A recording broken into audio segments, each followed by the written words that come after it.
Okay, I'm back again. Now we're going to do our background. What I did is I took my hair dryer and I dried my foreground and make sure that it's nice and dry. And it did bubble up a little bit. It'll bubble up when it gets wet. That's just a typical watercolor thing. But as soon as I hit it with the hair dryer, it'll tighten it up and it'll firm up and you'll kind of lose those bubbles. Take your hair dryer, unplug it, put it away. Now, if you kind of notice, when I initially did the foreground, the color was really brilliant. Watercolor will dry about 3 shades lighter. So never panic if it's really bright and go, oh my word, it's so bright, it's freaking me out. It's going to dry a lot lighter. It just kind of fades a little bit. So we'll continue on this after a while. We'll kind of embellish it and put some fun stuff on it like we did here. And I'll show you how to splatter and stuff. But next what we're going to do, so see how we're starting to turn into a picture. It's starting to kind of come to life. Now we're going to do our background.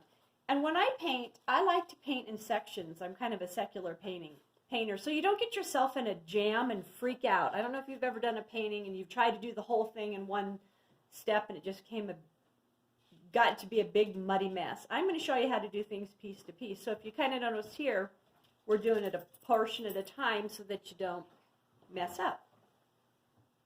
So what we're going to do you see how our trees are going to protect us? We're going to do this side, and then we're going to do this one, and then I'll do these later. So I'm going to show you how to do the background. And see, we're protected because we're using the trees as a barrier so we don't get ourselves in a big old mess. So first off, I've got my number 6, and I really don't care what brushes you use, whatever you're comfortable with.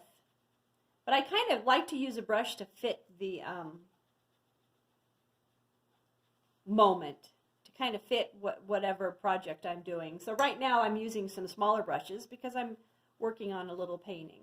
So first off, I'm going to get it wet. And look, since I have nice filthy dirty water, it works great because I can see where I put the water down. So I got it nice and wet. Looks great. Now what I'm going to do, remember my thing. We're going to start out with light to medium to dark. So I love this great Indian yellow.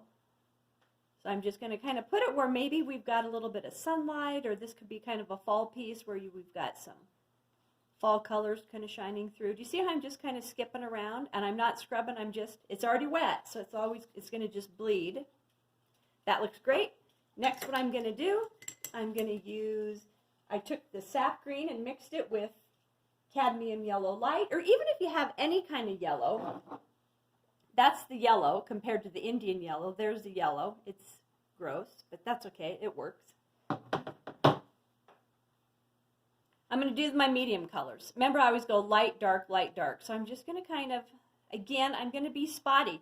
Just like when you're looking at foliage in a forest, the sunlight kind of peeks through. Look what I'm doing. I'm just kind of finding some spots. Okay, that looks good. This was sap green and a little bit of cadmium yellow light. Now we're going to do the dark green, the sap green mixed with ultramarine blue. And I'm going to start at the base, and this is where I'm going to show you how you can make it look like grass. This is all dry, right?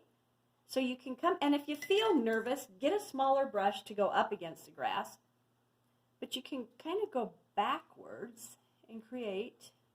I kind of went on top of the paint that was already there. And kind of assimilated, made it look like it's grass or foliage. See that? Kind of did the same thing when we did the cankers on the tree. And then I'm going to switch back to a little bit bigger brush. I think I got a number 4.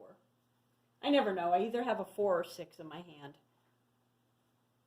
So the base of the forest is usually pretty dark because whenever you're looking in a forest, that's where all the shades are, shadows. And now look what I'm going to do. I'm kind of looking and I'm thinking, kind of like we did over here. Don't lose those yellows. And there's going to be areas where it can connect so it looks realistic. You got to kind of think,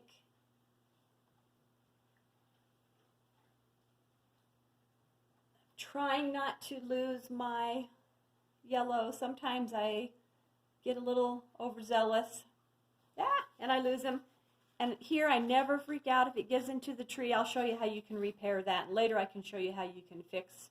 Sometimes your colors will run to areas you don't want it to. That looks pretty good. You don't want it too spotty because in some spots you probably want it to mix together. Look pretty good? I think that looks good, and then we'll just kind of continue across, and we'll keep it darker at the base, and it can kind of lighten up here. Another thing you can do if you want, you can take your brush, give it a little shiggle, give it a little squeeze, and you can use it to lift sometimes. You can just, if you touch it, it'll lift off some color too. Like for instance, if I wanted to lift that and put a little bit more yellow in, I can. Won't do a great job, but it will kind of do the trick.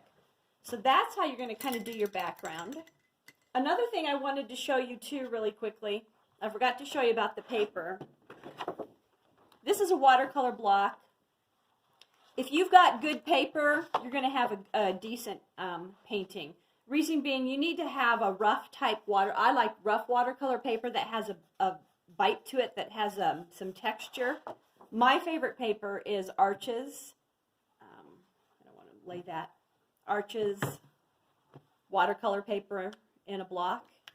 Comes in different textures. It's got smooth, cold. This one is rough, and it's my favorite because I have more control with it.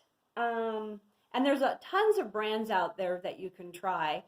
I can't even get to them from the top of my head, but you can kind of, I would research a little bit, but this is the one that I like. You can get, there's another type of paper that's 300-pound, really thick paper, and it only comes in sheets, but I paint so much, I like the watercolor blocks because it's more economical for me. So anyhow, that's how you're going to do your background. We're going to do that section, and then we're going to move over to here, to here, to here. So the next time you see me, this will be done, and we're going to get ready to do some branches.